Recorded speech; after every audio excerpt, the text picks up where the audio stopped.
My name is Scott Miller. I am 70 years old. I live in West Hollywood, California. When Adele was 53, 54 years old, my son Dan and my daughter Lauren were mentioning to me they were getting concerned about Adele. 2005, Adele was diagnosed for the first time with early-onset Alzheimer's. Adele had been teaching for all her life as an elementary school teacher, and I have to say, objectively, she was a phenomenal teacher. 2009, call came from Adele's principal telling me that we have to do something, so I had to figure out a way to tell Adele to retire. I couldn't leave her alone, and so I decided to take care of her.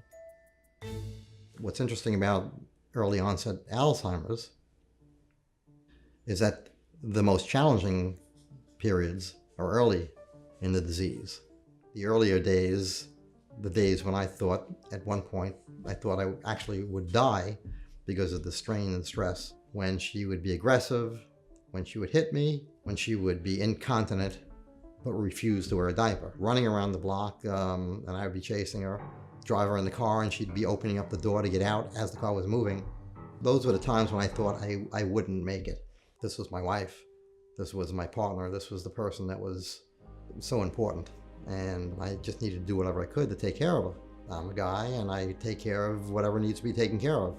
Adele and I both were kind of old school, and that we really struggled to do things ourselves. We didn't inherit any money from anybody. We worked very hard to accomplish whatever we did. The culture that I was raised in the 1950s, 1960s, the man worked, the woman stayed at home and took care of the kids. I think that, to a large extent, set this need for me to control things and not put a burden on anybody else, that it was my responsibility. Never considering that I would ask my children, because that would be almost going back on my responsibilities as a parent and as a father. When my children prevailed upon me that I accept help, it was only when my son-in-law said, "Look, Lauren's having difficulty dealing with this will make her feel better that you're accepting help." It turned me around, because what's most important to me is my children being happy. My daughter came up with the idea of coming here to California, where we could be near them and they could be more helpful. Somebody gave them the idea of a duplex where I could live on one side, Adele could be on the other side with a full-time caregiver. It made a lot of sense.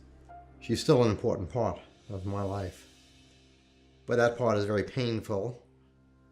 So I come back here on my side of the duplex, and I have all kinds of great projects that I do. When Adele and I got married in 1970, I was always taking pictures of everything. I have over 9,000 family pictures, and I'm putting them into albums, the way they can be practically used and enjoyed by anybody that wants to look at them.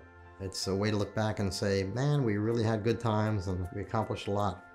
There'll be at least 5 books that will contain about 1,000 pictures in each book. That'll take us from the day Adele and I met till just a few years ago. I've got the greatest kids in the world and greatest memories in the world, and I can thank Adele for that.